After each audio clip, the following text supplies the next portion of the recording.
हे भगवान, बस यही होना बाकी था। माँ जी उठिए, देखिए ना छत से पानी टपक रहा है। हैं? ए मुरी मैया, अभी तो बारिश का मौसम ठीक से आया भी नहीं और छत का ये हाल। चलिए माँ जी उधर चलते हैं, वहाँ पानी से बचे रहेंगे। पूरी रात उस कच्चे मकान की छत से पानी टपकता रहा। रामकली और उसकी बहू माला घर के एक कोने में बैठे रहे। इसके अलावा फिलहाल वो कुछ नहीं कर सकती थी। असल में वो बिल्कुल अकेली थी। रामकली के पति का कई साल पहले स्वर्गवास हो चुका था और माला का पति यानी रामकली का बेटा सुंदर करीब 3 सालों से घर नहीं आया था। वो पैसे कमाने के लिए शहर गया था, लेकिन वापस घर नहीं लौटा।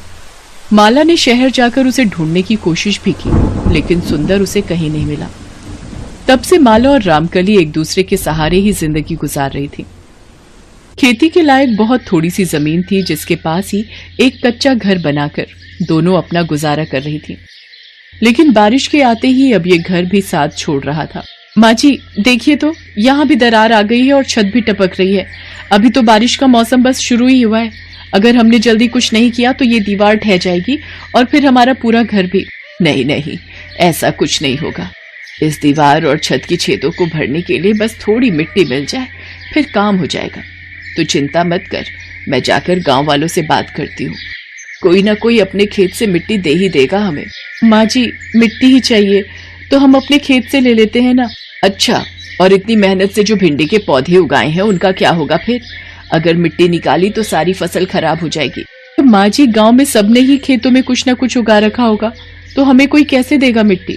हाँ मुश्किल तो है, पर हो सकता है किसी का खेत खाली हो। मैं जाकर देखती हूँ, तू जाकर खेत में पानी डाला।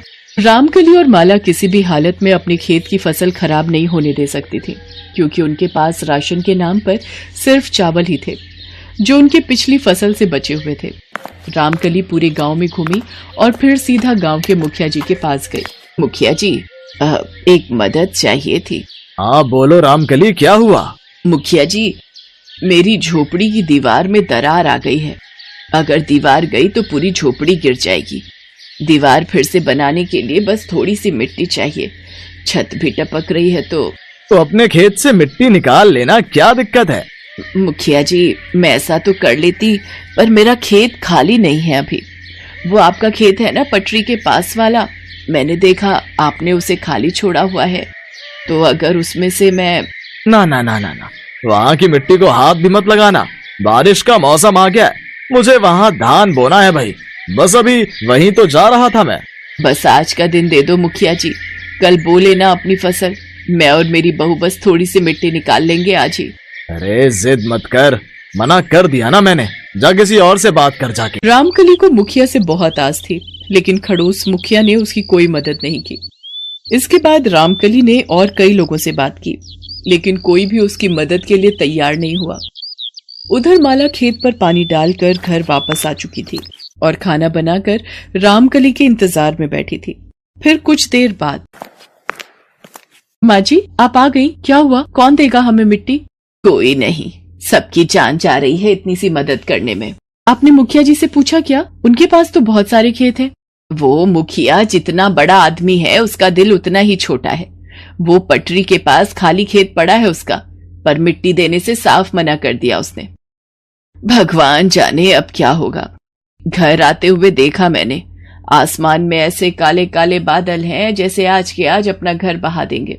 माला अपनी सास को दिलासा तो देना चाहती थी, लेकिन उस वक्त खुद वो भी परेशान थी। लेकिन फिर अचानक कुछ सोचकर उसने अपनी सास से कहा, माँ जी मैं समझ गई हमें क्या करना है। क्या? माँ जी पहले आप खाना खाओ, फिर हम दोनों चलेंगे मिट्टी लेने। पर मिट्टी लाएंगे कहाँ से? हमारे खेत से। अरे लेकिन वेकिन कुछ नहीं माँ जी, घर का ठीक होना फिलहाल सबसे जरूरी है। और फिर भिंडी ना सही, इस बार सिर्फ चावल से काम चला लेंगे, और बारिश है तो फिर से धान भी तो उगा सकते हैं। और माँ जी वैसे भी धान की खेती के लिए पानी तो रोकना ही होगा, और उसके लिए खेत की मेड़ भी ऊंची करनी होगी। क्या बोल रही है? मिट्टी निकाल लेगी खेत से तो मेड़ किससे उठाएगी? माँ जी मेरी पूरी बात तो सुनिए। अगर हम अपने खेत से कुछ मिट्टी निकाल लेंगे तो वैसे भी अपना खेत गहरा हो जाएगा, पानी खुद ही रुक जाएगा खेत में, तो मेड़ ऊंची करने की भी जरूरत नहीं होगी। हाँ री, ये तो मैंने सोचा ही नहीं। ठीक है, ऐसा ही करते हैं फिर। अब भिंडियों का जो होना है वो होए। चल पहले अपना घर बचाते हैं, सास बहू को बारिश से जूझने का रास्ता दिख गया था। पहले दोनों ने एक साथ बैठकर खाना खाया और फिर दोनों खेत पहुंचे। बड़े भारी मन से दोनों ने अपनी भिंडी की फसल उजाड़ दी और फिर अपने खेत से मिट्टी निकालकर बड़ी मेहनत से झोपड़ी की कमजोर दीवार को ठीक किया। साथ ही छत की दरारों को भी भर दिया। काम पूरा हो चुका था और इस बार दीवार पहले से मोटी और मजबूत दिख रही थी। फिर रात होते ही फिर से बादल कड़कड़ाने लगे और देखते ही देखते बारिश शुरू हो गई। ये देखकर रामकली कुछ उदास हो गई। माँ जी, आप परेशान मत होइए, मिट्टी की परत अच्छे से सूख गई है और इस बार सब कुछ पहले से काफी मजबूत है। अरे पगली, बात वो नहीं है। मैं ये सोच रही हूँ कि भिंडी तो बची नहीं, अब खाएंगे क्या? ये मिट्टी। माँ जी, ये चावल है तो सही, यही खाएंगे। और सुना है इस बार अच्छी बारिश होगी तो चावल फिर से उगा लेंगे और उन्हें इस बार बेच भी देंगे और उनसे जो पैसे आएंगे उनसे जो चाहे वो खाएंगे। माला की बात सुनकर रामकली मुस्कुरा दी और फिर दोनों सास बहू चैन की नींद सो गए, इस उम्मीद में कि अगले दिन तक उनका खेत बारिश के पानी से भर जाएगा तो उसमें वो धान की रोपाई कर देंगे। लेकिन कुदरत को तो कुछ और ही मंजूर था। उस रात से वो बारिश शुरू तो हो गई, लेकिन वो रुकेगी कब ये किसी को समझ नहीं आ रहा था। माँ जी, शुक्र है कि हमने अपना घर वक्त पर ठीक कर लिया, वरना तो बहुत दिक्कत हो जाती। घर तो बचा लिया बहू, पर लगता है इस बार फसल नहीं उगा पाएंगे। देखना, 2 दिनों से लगातार बारिश हो रही है, सारे खेत बारिश के पानी में डूब गए हैं। देख, सबकी फसलें बर्बाद हो गई हैं और हमारी तो पहले ही हो गई थी। सोचा था धान उगा लेंगे, पर ऐसी बारिश में वो भी कैसे हो। बारिश रुकने के बजाय लगातार तेज होती रही। पूरे गांव में बाढ़ जैसे हालात हो गए। फसलें तो बर्बाद हुई ही, लोगों के घरों में भी बाढ़ का पानी भर गया।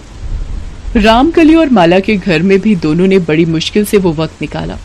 पूरे 5 दिनों के बाद जब बारिश थमी तो धीरे धीरे बाढ़ का पानी भी उतरने लगा और खेतों की मिट्टी दिखने लगी, लेकिन अब कहीं भी फसल नहीं बची थी।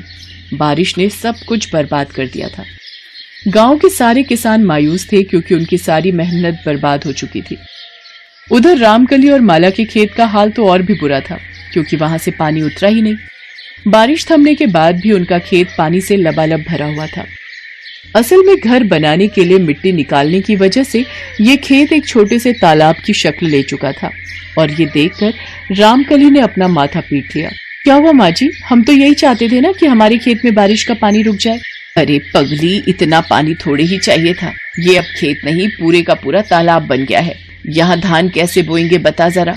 रामकली मायूस थी, लेकिन माला अभी भी अपने दिमाग के घोड़े दौड़ा रही थी। कुछ देर सोचकर उसने बड़ी ही फुर्ती से रामकली का हाथ पकड़ा और बोली, माँ जी आ गया, आ गया। अरे कौन आ गया? सुंदर आ गया क्या है? नहीं माँ जी, इतनी अच्छी किस्मत भी नहीं हमारी। फिलहाल तो एक उपाय आया है मेरे दिमाग में इस परेशानी से निकलने का। अच्छा, बता बता फिर, अब क्या सोचा है तूने? माँ जी, धान बोने के लिए जो पैसे हमने बचा कर रखे हैं, हम शहर जाकर उन पैसों से मछलियाँ ले आते हैं। वाह हरी, यहाँ भूखे मरने की नौबत आ रही है और तुझे मछली खाने की पड़ी है। हाँ माँ जी, मछली तो खाएंगे पर अभी नहीं। पहले हम मछलियाँ पालेंगे, उन्हें बेचेंगे, पैसे कमाएंगे और फिर मजे से खाएंगे। माला की बात रामकली को भी ठीक लगी।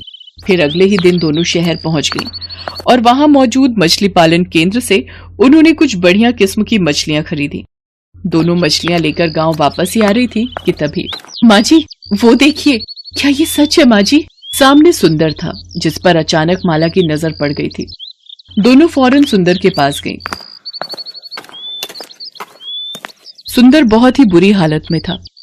असल में उसका एक भयंकर एक्सीडेंट हुआ था जिसमें उसकी याददाश्त खो चुकी थी और यही वजह थी कि वो वापस गांव नहीं पहुंच सका।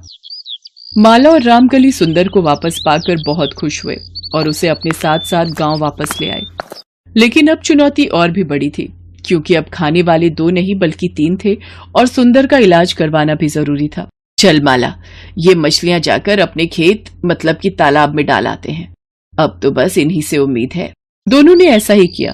मौसम और किस्मत दोनों ने उनका साथ दिया। बारिश का मौसम जहां सारे गांव की फसलें बर्बाद कर रहा था, तो वहीं रामकली और माला के तालाब के लिए ये किसी वरदान से कम नहीं था। कुछ ही वक्त में तालाब में ढेर सारी मछलियां दिखने लगीं, जिन्हें देखकर माला और रामकली बहुत खुश हुई। बारिश की वजह से पूरा गांव पहले से ही परेशान था। उनके पास पिछले साल के चावलों के अलावा कुछ नहीं था खाने के लिए। ऐसे में सभी ने माला और रामकली से खूब मछलियां खरीदी और इस तरह उन्हें भी अपनी परेशानी का हल मिल गया।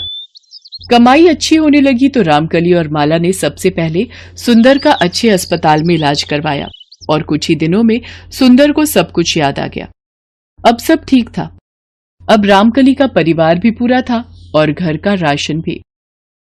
ऐसे और वीडियो देखने के लिए हमारे चैनल को सब्सक्राइब करें।